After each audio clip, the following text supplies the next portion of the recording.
Hello and welcome to the Global Poker League and our strategy segment where we ask our guest pro to take us through a hand from the Global Poker League. This week we are joined by Jonathan Little of the Las Vegas Moneymakers, and he's going to take us through an interesting hand between Fabrice Soulier of the Paris Aviators and Brian Rast of the Berlin Bears. This is from the 6 max, but we are heads up, and Jonathan going to take it away for us. All right, so we are playing with 800, 1600 blinds, so the blinds are already quite high.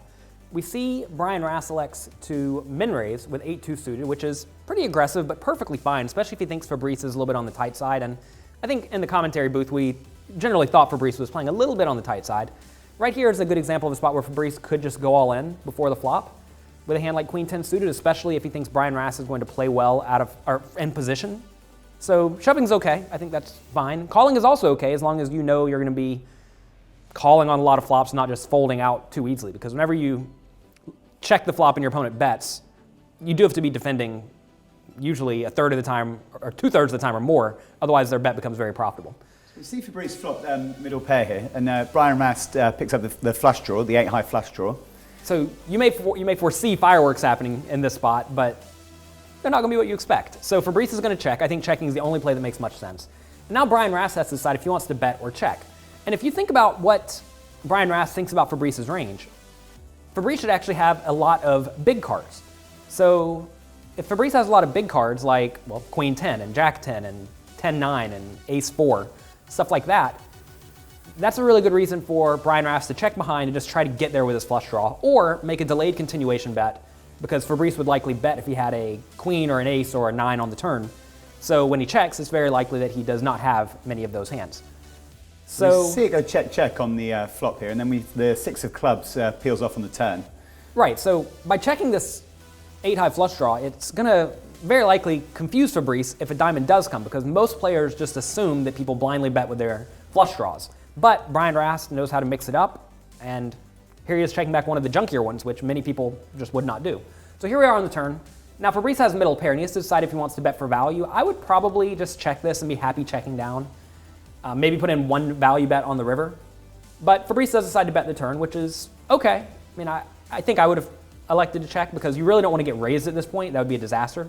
And Brian Rast knows how to raise. If he's shown us one thing in these heads-up matches, or these games that he's won, he knows how to apply aggression. So he calls, as expected, with his flush draw. There's no point in raising at this point, because if Fabrice has an ace or a queen, he's probably not folding.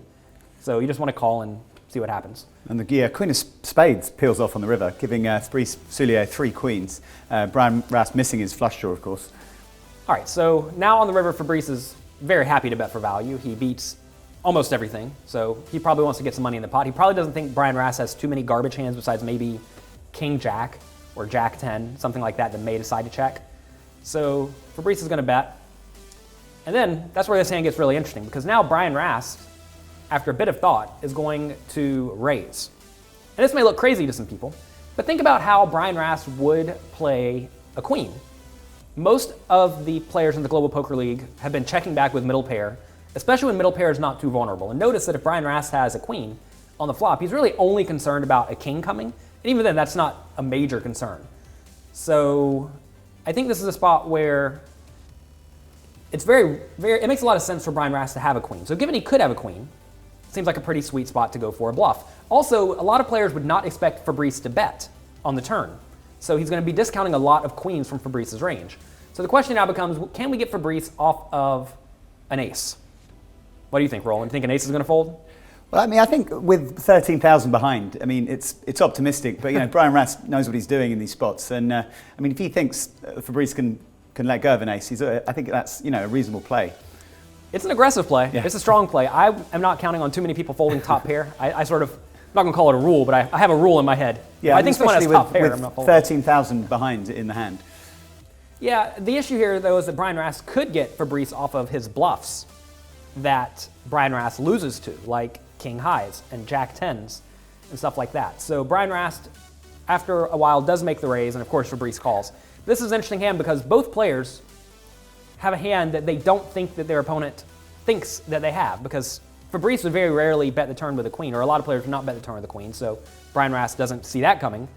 And by the same token, Fabrice thinks that Brian Rast probably has something. Brian to bet his flush draw on the flop. Right, so everyone's range is kind of muddled here, and this shows the importance of just playing strong strategies that are hard to exploit. You don't want to play all of your flush draws the same way. You want to have some flush draws in your betting range and some in your checking range on the flop. And perhaps Fabrice doesn't want to have all of his queens in his turn betting range. He wants to have some of his betting range and some of his checking range. So it's a pretty cool hand. Brian Rast ended up running a huge bluff. It did not work out this time, but he went on to win the match. 6-handed games in a row. First time on the GPL. He's probably doing something right. Thanks, Jonathan. That's all for this hand. Join us again next time at the Global Poker League, guys. Adios. Connect with us on social media for league updates and download our app, GPL TV, to stay on top of everything GPL.